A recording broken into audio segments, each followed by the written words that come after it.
Petra has been on my bucket list for some time, and a couple of weeks ago I was lucky enough to visit Jordan. This wonderful country has a feast of treasures to see at every turn. And Indiana Jones, of course, made the treasury building famous in his movie Indiana Jones and the Last Crusade. It's so exciting once you get to the site and you walk through the narrow passageway of the Sikh. All along the way are interesting people that you'll meet. There are musicians. Amman is the capital of Jordan, and it's a wonderful, bustling city. From above the city you can see the old citadel, which marks the different transitions of architecture through time.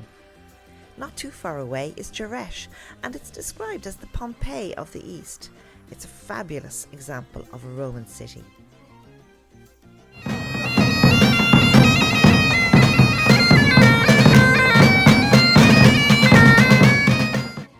There, I went to Madaba and visited the Church of St. George, where there's a wonderful mosaic map of the Old Holy Land. In Madaba, I also stopped off in Grandma's kitchen and got to taste the wonderful moussaka, traditional Jordanian dish. Of course, there was plenty of delicious pita bread and homemade hummus too. Next stop along the King's Highway, which runs along the spine of Jordan, was at Mount Nebo, and this is where Moses brought his people to the Promised Land. Our tour guide, Wael from Nebo Tours, explained to me that this is where Moses was buried. Our next stop along the way was at the Dead Sea, and this was just super fun. Even I couldn't sink in this water, which is at the lowest point on earth, but I did put on the mud mask, and it's great for your skin.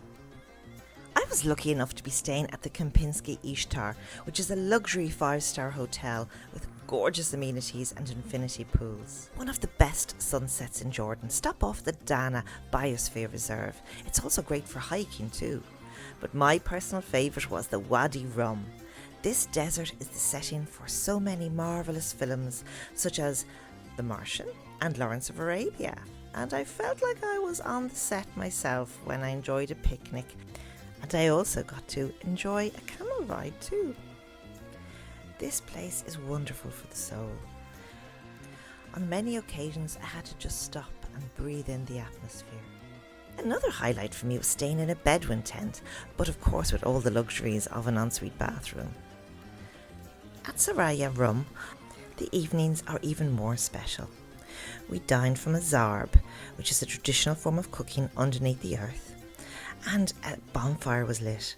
We sat around it and I tried my hand at hookah.